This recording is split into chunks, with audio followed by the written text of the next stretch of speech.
English Shorthand Dictation 246.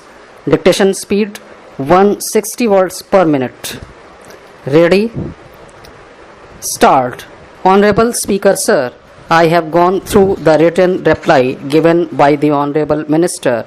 I must say with respect that it is really an evasive reply. Just now he said that the data is dynamic, somewhere it is static. Then he has not said where that data is. Now I tell you the data. 1 out of 10 children is in child labor in India. It is rising for the first time in 20 years. 9 million more children are at risk of being forced into child labor by the end of this year as a result of the pandemic.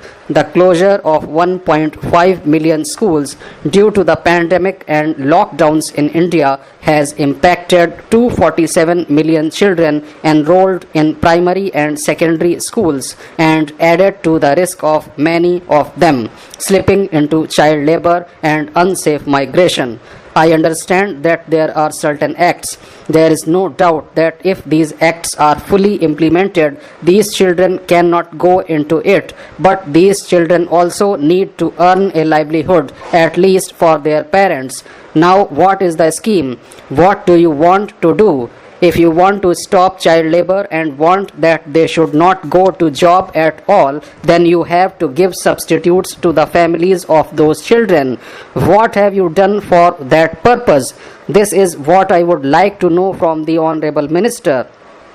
Honorable Speaker Sir, I thank you for giving me the privilege of asking a question on tourism. It is good that in our country tourism is increasing, but one of the most important factors which reduces the tourists is the fare that the airlines are charging. There should be a control on airfare, whether it is Kashmir, whether it is Ladakh, or whether it is other parts of India which are full of tourist spots, so that people in the country can afford to come to these destinations. Secondly, I would like to know about the possibility of reducing the charges that are imposed by the government on the tourists in various sectors like hotels and other things.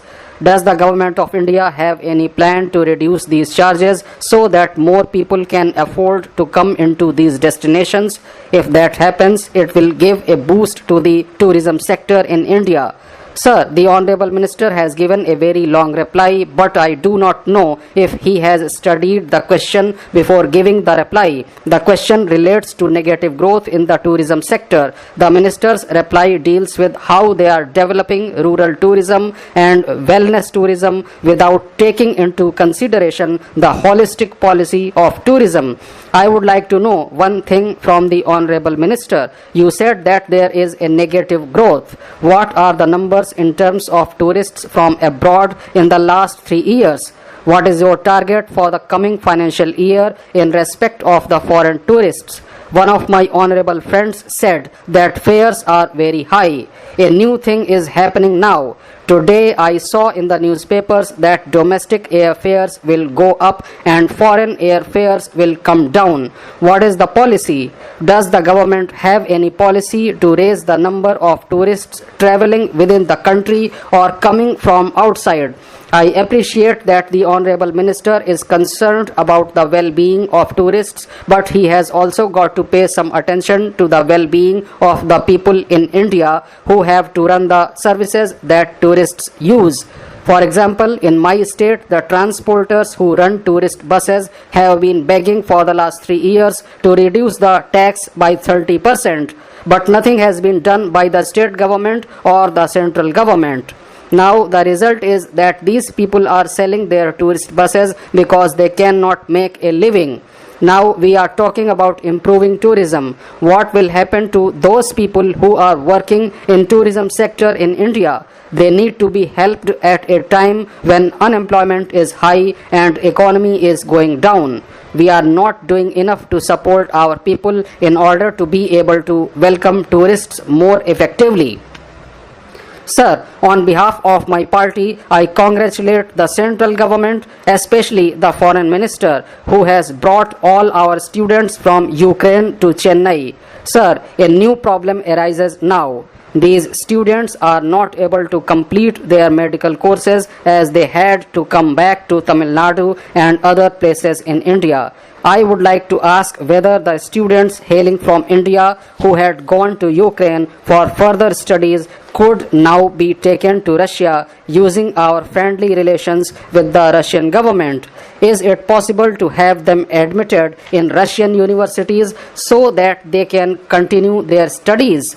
The same subjects are dealt with in Russian universities. The foreign minister may kindly answer in affirmative because lives of these students are going to be adversely affected. Most of the students who have gone from Tamil Nadu are wards of salaried people. Most of them are poor students. Their parents have put their lifetime earnings into their medical education. We do not know when things will become normal. So I am making another demand to the government that these students may be relocated in Indian colleges. The tuition fee of medical education is very high in our country. It should be feasible for them to get admission in the colleges. The government should devise a mechanism for all the students who have come back as a one-time case. They should be relocated in various colleges in our country. The government should also take steps to build more medical colleges. This will also encourage the states. It is also a fact that thousands of Indian students returning from Ukraine are facing the issue of rehabilitation. The course of events in Ukraine has dashed their hopes and dreams. It is difficult to predict how long it will take for things to return to normalcy in the country and how long it will take for the stranded students at various stages of education to complete their education. So, I request the government of India to let the Indian students from Ukraine complete their MBBS and pursue other streams in Indian universities. If they are given admission in Indian colleges, their careers will be saved. Honorable Chairman, sir, in my constituency, the conflict between human life and wildlife is a big issue. Recently, 3 persons at 3 different locations were attacked by the tigers within 1 month.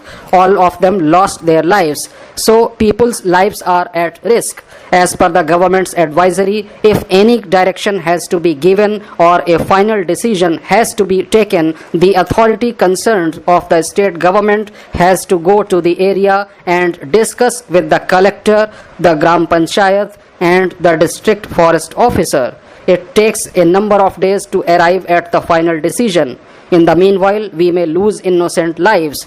In my opinion, whenever a new advisory is to be issued, the district collector and the district forest officer, in consultation with the Gram Panchayat, should take the decision as to whether such an animal has to be removed from the area or relocated to some other area.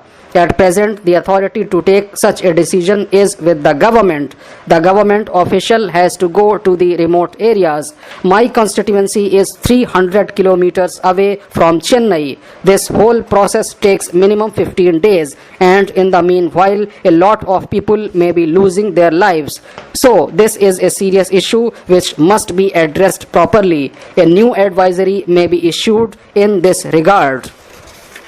Mr. Chairman, sir, I would like to draw the attention of the Honorable Labour Minister to the ESI ceiling limit. Sir, the Employees State Insurance Scheme is one of the major social security schemes which is benefiting lakhs of workers in our country, both in the organized sector and the unorganized sector.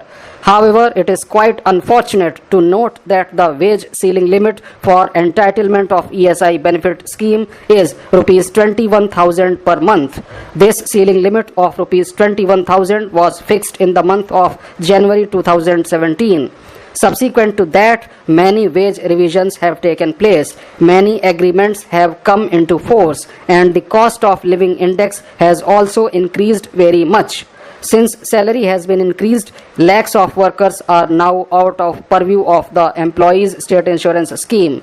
There is a proposal which is pending before the Labour Ministry, and that proposal is that the wage ceiling limit may be increased to rupees 50,000. So I would like to know from the Honourable Minister whether the government is thinking to increase the wage ceiling limit for entitlement to the employees' state insurance scheme.